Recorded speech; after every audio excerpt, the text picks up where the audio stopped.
I remember the whole thing. I was like laying on the ground. My coach come over, asked me what's wrong, and do an assessment. In September, Dietrich freshman football player Bryce Hanson was severely injured during a football game. He has spent the last few months coming back from a neck and spinal cord injury, and he is still on that journey. Maggie O'Mara talked to him and his mom about his recovery and how grateful they are for all the support they're getting from Idaho and beyond. I missed the play, so I just saw a kid laying down and noticed that it was my son. It was Denise Hanson's son, Bryce, a freshman, number 80 on the football team. He was hurt, and it didn't look good. I got pushed in the back into my own player, and my neck, my head hit his hip, and my neck folded. And then they get me on their gurney to take me over to the ambulance. The 14-year-old was rushed to the hospital in Gooding, and that's when the Hansons found out just how serious his injury was. Bryce broke his neck in 2 places. I broke, C4 and 5, and then I had a ligament displacement or something in my C6 and C7. And then about, I would say 10 minutes later, the nurse came in and said, hey, the helicopter will be here in 10 minutes. We're flying you out to St. Luke's. You walk into this trauma room and you have 15 doctors that are all just like, go. And I mean, it was terrifying. He underwent surgery to try to repair some of that damage, but Bryce's journey to recover was just beginning. You know, when you're in that position, you don't really, you're down, you're not really happy, and it was just a good feeling to have everyone there, and it kept my spirits up, and I think that's what kind of kept me going throughout everything, is all the support, especially when my family came. Bryce is from a big, loving family. I have 6 siblings. And they all missed him so much. They had an emotional reunion in his hospital room. Bryce also got a visit from his football team. They brought him a jersey that he hung proudly above his bed.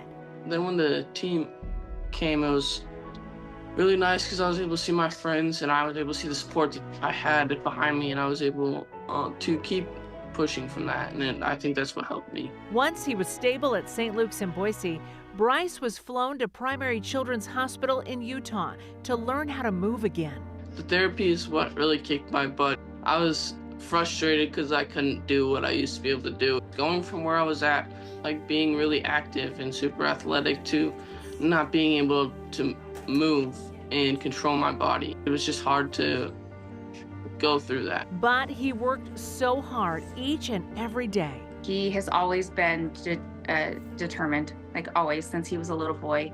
He's pushed through everything hard. He always wants to be the best. Bryce is a big Boise State football fan, and when head coach Spencer Danielson heard about what happened, he wanted to surprise him with a FaceTime call. My mom asked me if I knew who Spencer Danielson is, and I was like, yeah, he's the coach of Boise State. And then they get me back in bed, and my mom starts messing with my hair, and I'm like, what are you doing? And then her phone starts ringing, and she answers it, and I'm like, holy crap, it's Coach D. And I was just so excited. He was also just a little bit starstruck. Bryce, what's up, man? What's up? This is Coach D from Boise State football. What's up? So good to see you, man.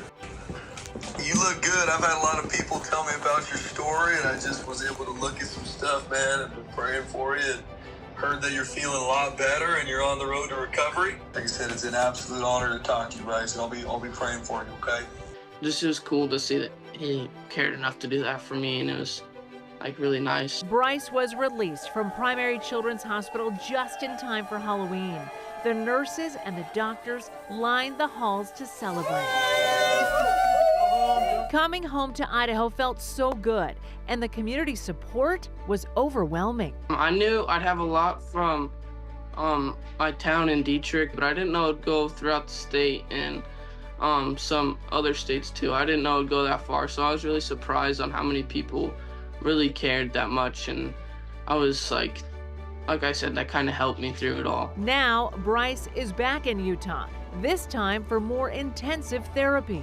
So there's this place in Sandy, Utah called NeuroWorks, and we decided to go up there because they specialize in spinal cord injuries and stuff like this. I have pretty much almost all movement back. It's just I don't have as much control over the movement. We are hoping that I can regain the control over the movement. Like the fine motor skills. His mom and dad have been by his side every step of the way.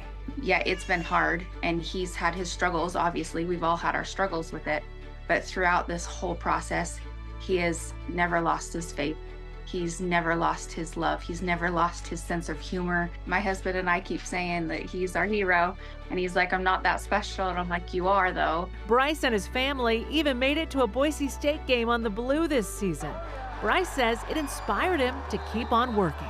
I want to be able to be active like I was before. My goal is to get back to my normal, being active all the time, playing sports. He is determined. When he has something in mind, he's going to do it. This determined young man is on his way. He says he couldn't do it alone. My family, my friends, the community, everyone just being there for me and just seeing everything that they've done. It's just, yeah, just kept me going. Bryce Hanson. I just want to say thanks to everyone. I don't think they have any idea of what they've done for me. 7's hero. Bryce is looking forward to being home in Idaho full-time in the new year.